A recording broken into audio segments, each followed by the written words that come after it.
Хай. За өнөөдөр Hello Kitty-ийн тухай ярина. Тэгээд Hello Kitty бол муур биш гэсэн заяа. Тэгээ бүр найз залуутай тэгснээ Японч биш юм бэ. За Hello Kitty маань сая 11 сарын 1-нд 50 нас хүрсэн. За тэгээд Hello Kitty болохоор Японы Sanrio гэдэг entertainment team компани бүтээл байгаа. За энийг болохоор хамгийн анх 1984 онд Yuko Shimizu гэдэг нэртэй зураач 24 наснда хамгийн анх Hello Kitty ингээд зурж байсан юм байлээ. За тэгээд одоо яг энэ уг компани нь болохоор энэ entertainment компани нь болохоор 450 гаруй ийм Hello Kitty шиг ийм хөөрдөм хөөрхөн дөрүүдтэй. За тэднийхэн талаар болохоор нэлийн бичлэгний сүүл хэсэг рүүгээ ярий заяа. Хамгийн анх Hello Kitty нь болохоор ийм зоосны ийм жижигхэн ийм төрөвчин дээр ингээд зураг нь гарч ирсэн байна л да. За тэгээд нөгөө зураач нь болохоор Hello Kitty-г бүр ийм 6 ширхэг өөр хувилбараар зураад за тэгээ яг энэ цагаан өнгөтэй энэ Kitty нь болохоор айгүй их борлуулалттай ер нь хүмүүс энд айгүй их дуртай байсан учраас цаашдаа ерөөсөө энэ цагаан Kitty-г ингээд авч яваад за энийгээ ер нь бараа бүтээгдэхүүн дээрээ янз янзын юм дээрээ ингээд гаргая гэд сонгосон байгаа юм лээ. За тэгээд бас нэг сонирхолтой баримт нь гэх юм бол яг энэ Hello Kitty-г зурсан зураач Yuko Shimizu нь 11 сарын 1-нд төрсөн. За тийм учраас зураачийн төрсөн өдрөөр Hello Kitty-гийн төрсөн өдрийг тэмдэглэдэг юм байлээ. За Hello Kitty нь болохоор 1987 онд хамгийн анхныхаа анимашн гарч ирсэн. За энэ нь болохоор 22 минутын урттай үргэлжилдэг ийм 13 ангитай анимашн байгаа. За ер нь бол анимнууд угаасаа л нэг 20 21-2 минуттай байдаг шүү дээ. Яг тэрнтэй адилхан ийм 22 минутын урттай 13 ангитай анимашн гаргаад тэр нь ер нь бол нэлийн хөөрхөн хандлттай үзэлттэй болоод за тэрний дараачихаар 1989-өөс 1998 он хүртэл дахиад нэг ийм 30 ангитай цуврал гаргаад за тэр нь болохоор яг ингээд дэлхийд буюу олон улсад ингээд гарахт нь айгүй том нөлөө үзүүлсэн. Ер нь бол зөвхөн Япон гэлтгүй өөр бусад улс орнууд ч гэсэндээ яг энэ Hello Kitty-гийн тухайн анимашныг үзээд ийм байд юм байна гэдэг ер нь бол ойлголт авсан гэсэн үг. За тэрний дараагаар 1999 онд болохоор Kitty's Paradise гэдэг нэртэй одоо Hello Kitty ийм ихэр ихчтэй юм байна л да. Тэгээд тэр ихэр ихчтэйгээ хамт одоо ийм адал явдал туулж байгаа team animation нь гараад за энэ нь болохоор яг 2011 он хүртэл гарсан ер нь нэлийн хамгийн удаа үргэлжилсэн team animation-д тооцогдсон юм билээ яг 99 оноос 2011 он хүртэл. Тэгээд энэ нь болохоор бас яг бүүн болоод тэгээд айгүй алдартай болоход нь том нөлөө үзүүлсэн. За тэгээд энэ Hello Kitty нь болохоор ингээд дэлхийд бүүн болж гарч ирээд ер нь од болоод од осноос хойш өнөөдрийг хүртэл нийт 80 тэрбум $80 орлого олсон гэж байгаа байхгүй юу. За тэгээ энэ нь болохоор хамгийн их ашиг орлого олсон медиа франчайзын ер нь бол 2 дугаарт нь жагсахад хүргэсэн. За 1 дугаарт нь болохоор Pokemon байт юм лээ. Pokemon-ыг мэдэн штэ бас анимашн эдэн штэ. За тэгээд эхний 1 2 дугаараар ингээд Япон одоо анимашнтэй холбоотой тийм юмнууд ингээд эзэлж байгаа юм байна. За тэгээд Mickey Mouse болохоор бүр 4-тэйсэн. Тэгэхээр ер нь бол Mickey Mouse-аас ч илүү их ашиг орлого олсон гэсэн үг. Ер нь бол Hello Kitty-гүй юм байдаггүй штэ. Бүр ингээл гоо сайхны хэрэглэл дотор хувцс тэгэл зүгээр нойлын суултур мултур хүртэл ийм Hello Kitty-тэй ингэ байж байгаа. За тэгээ энэ дээр бас сонирхолтой юм гэх юм бол Тайванд бүр ийм Hello Kitty-гийн ийм төрх имлэг байдаг гинэ. Ингээ бүх юм ингээ Hello Kitty. Ингээд хүүхдэд үлгийж байгаа үлгий даваа ор дээр ингээл бүх юм гадаанаа ч гэсэндээ тэгээ өрөөнүүд ингээ бүгдээрээ яв ягаан тийм Тайванд нэг тийм төрх имлэг байд юм билээ. За тэгээд дээрэс нь Hello Kitty болохоор Nike, Reebok, Converse, Dr. Martens гэд ер нь бол томоохон брэндүүдтэй ингэж хамтраад тийм өөрсдийн нэрийн ийм Hello Kitty-гийн бараа бүтээгдэхүүнүүд бол борлуулж ирсэн юм билээ. За тэгээд бас дээрэс нь яагаад ингэж их од болсон бэ? Ингэж дэлхийд даяар тарах болсон бэ? Хүмүүс яагаад Hello Kitty-д ингэ амар туртай байгаад идэг вэ гэсэн чинь яг гадаад төрх байдлаас нь айгүй их болдог гинэ. За тэрнийх нь хамгийн том нөлөө үзүүлсэн нэг зүйл нь гэх юм бол Hello Kitty юурээс ингээ амгүй зүгээр ингээд хамартай, нүдтэй, тэгээ ингээд чихтэй ингээд сахалтай. Тэгээд тэр амгүй байгаа байдал ингээд хүмүүст юм бол ингээд айгүйх таалагддаг гэсэн заяа. За тэгээд бас ягаад ингээ ам байхгүй байгаа вэ гэхээр одоо жишээлбэл ямар ч улс орны хүн, ямар ч хэл соёлтой, тэгээ ямар ч яс үндэстэй байсан тийм хүн байсан одоо Hello Kitty-тэй ингээд ойлголцож чаднаа. Тэд нар ингээд одоо ярилцахгүй байсан ч гэсэндээ Hello Kitty бол одоо өөрийнхөө тэр үзэж байгаа, хүрж байгаа тэр бүх хүмүүстэйгээ зүрх сэтгэлээрээ ингэж холбогдож ярилцаж чаднаа. Одоо ярилцахгүйгээр ойлголцож чаднаа гэдэг санааг яг тэр ам байхгүй байгаа байдлаар нь ингэж илэрхийлж байгаа гэж үздэг юм билээ. За тэгээд түрүү нөгөө ихэр ихчтэйгээ хамт адал явдал хайдаг нэг тийм анимашн хэсэг гарсан гэд түүх гарсан гэд гисэн штэ. За тэгээд энэтэй холбоотойгоор одоо яг Hello Kitty-гийн гэр бүлийнхэн талаар болон өөрийнх нь талаар ингээд яг энэ компаниас нь сая өнгөрсөн 7 сард нэг юм мэдээлэл хийсэн юм байна л да. За тэр нь болохоор энийг болохоор яг Sanrio гэдэг тэр компанийн маркетинг брэнд менежмент хариуцсан тийм захирал нь болохоор нэг ярилцлаган дээр хэлсэн байлээ. За тэр нь юу вэ гэхээр Hello Kitty бол муур биш ээ. Энэ бол Лондон хотын захад ингээд гэр бүлийнхэнтэйгээ хамт амьдардаг бяцхан охин гэж хэлсэн байгаа юм. Is Hello Kitty a cat? So Hello Kitty is not a cat.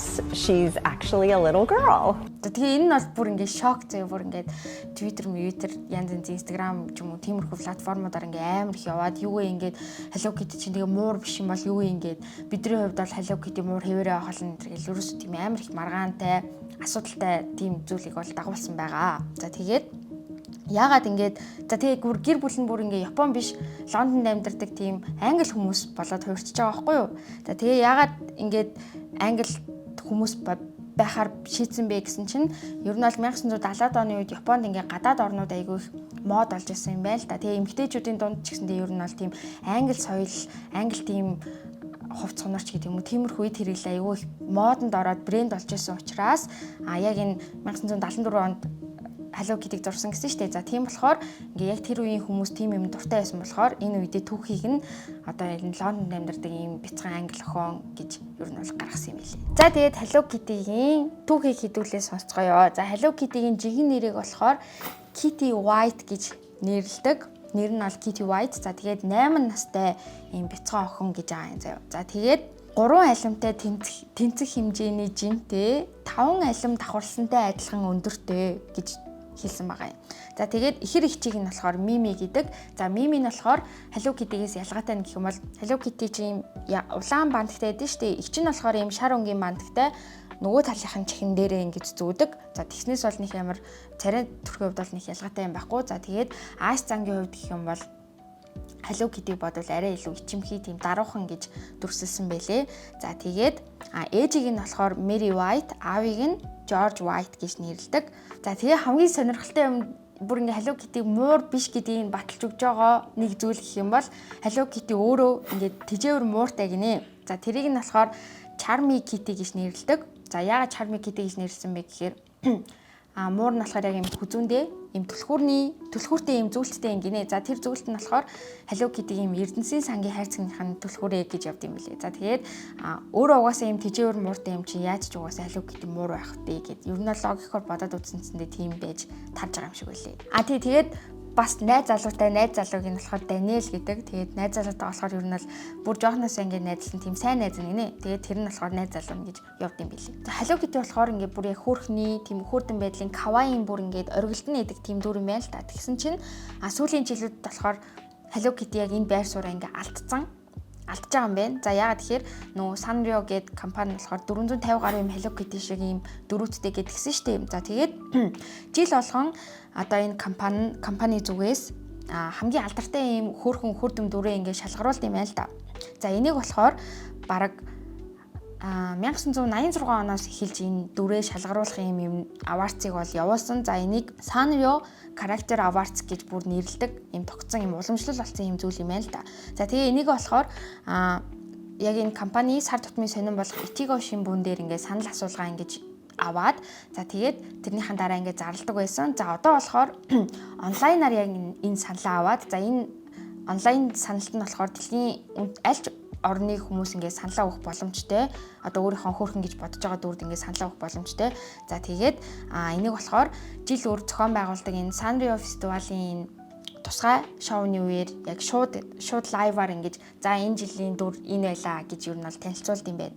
За тэгсэн чинь энэ 2024 оны ялагчаар нь болохоор Cinnamoroll гэдэг дүр ингээд тэргүүн байр эзлээд Pochacco гэдэг дүр 2 дугаар арийг аваад Kuromi гэдэг дүр 3 дугаар арийг авсан байна. За энэ Cinnamoroll нь болохоор 5 сая гаруй саналыг авсан. За тэгээд яг энэ одоо эхний байрыг авж байгаа энэ удаагийнх нь болохоор бүр ингээд 5 дахь жилдээ яг энэ одоо хамгийн хөөрхний каваи игдүүтийн ингээд 1-р байрыг ингээд авж байгаа 5 дахь жил нь гинэ.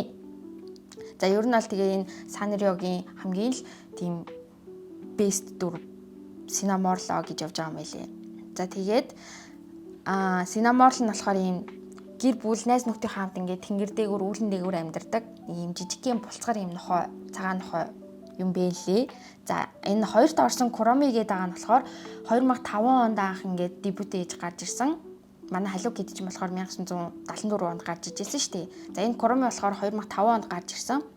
За тэгээд 2021 онд яг энэ дүрээ буцаж яг ингээд компани ингээд бүүстлээд ер нь бол энийг ер нь дахиж ингээд олон түмэн таниулъя гэдэг нэг тийм компанид ажил өрнүүлсний үр дүнд ер нь бол одоо ийм амжилттай сайн явж байгаа юм байлээ. За 3-т орсон энэ Pochako гэдэг дүр нь болохоор бас яг төстэй манай Hello Kitty-тэй төстэй 1989 онд анх дебют хийж исэн юм байна. Тэг ягаад ийм амар хойно гарчаад одоо хүртэл ингээд энэ хөөрхнүүдийн жагсаалтанд ингээд байж байгаа вэ гэхээр энэ жинзээ үеийнхэн ер нь бол ийм өнгөрсөн хуучин үеийн юмнуудыг айгүй их ингээд цөхөөж ингэж гаргаж ирж байгаа юм гинэ. За тэгээд тэрнийх нь нэг дүр нь энэ Pochako олж гарч ирсэн юм байна. За тэгээ энэ нь болохоор жил болгон яг энэ аваарцаа явуулд юм байна. Тэгээд манай Hello Kitty бол баг хичнээн жилж аваагүй юм бэ мэдгүй. Ямар ч сүүлийн 5 жил бол тэр Cinnamoroll гэдэг дүр нь бол авж байгаа юм байна. За гэхдээ манай Hello Kitty бол мэдээж энэ kawaii мэдээж бэлэг тэмдэг хэвээр байсараа болно. За энэний бас нэг саяхан бас нэг гоё юм гэх юм бол нөгөө нэг Чарльз хаан байна штэ 6 сард ингээд Японы эзэн хаан Нарухито, Хатан хаан, Масако ингээд Их Британд ингээд айлчлах үеэр нь Hello Kitty-д ингээд 50 насны мэдчилгээ мэд хүртэл ингээд хүргэсэн юм байлээ. За сонирхолтой хэлэхэд Hello Kitty-тэй холбоотой генесийн амжилтууд хүртэл байд юм байлээ. Тэр нь болохоор Hello Kitty-тэй холбоотой одоо бүх зүйлүүдийг ингээд цуглуулад хичнээн олон ширхэг юм цуглуулсан бэ гэдгээрээ энэ амжилтыг ингээд авсан юм байна л да. За тэр нь болохоор Японы нэг юм цагдаагийн ажилтан Масао Гүнжи гэдэг нэртэй хүн юм байна л да. За тэгээ энэ нь болохоор 5169 ширхэг юм Hello Kitty-тэй холбоотой зүйлүүдийг ингээд цуглуулсан юм байна. За энийг болохоор бүр 35 жилийн хугацаанд ингэж цуглуулад за тэгээ энийгээ бүр ингээд тусдаа юм байшин гаргаад тэр байшин дотроо ингээд бүх юмнуудаа ингээд цуглуулсан. Тэгээд ер нь бол хамгийн их Hello Kitty-гийн холбогдлолтой юмыг цуглуулсан тийм хүнээр ингэж генесийн амжилтыг эзэмсэн байна. За тэгээд тэр хүний хэлснээр болохоор ингэдэг гинэ. Hello Kitty нь болохоор амьдралыг нь аягүй их ингээд хөнгөвчлөдөг.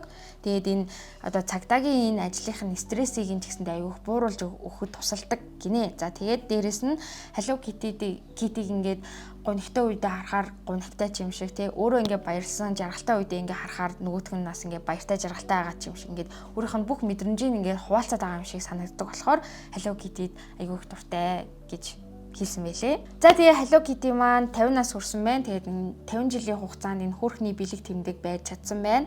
Тэгээд та бүхэндээ дараагийн бичлэгээрээ илүү олон сонирхолтой гоё зүйлүүдийг ярьж өгөх болно. Баярлалаа. Баяртай. Хайртай шүү.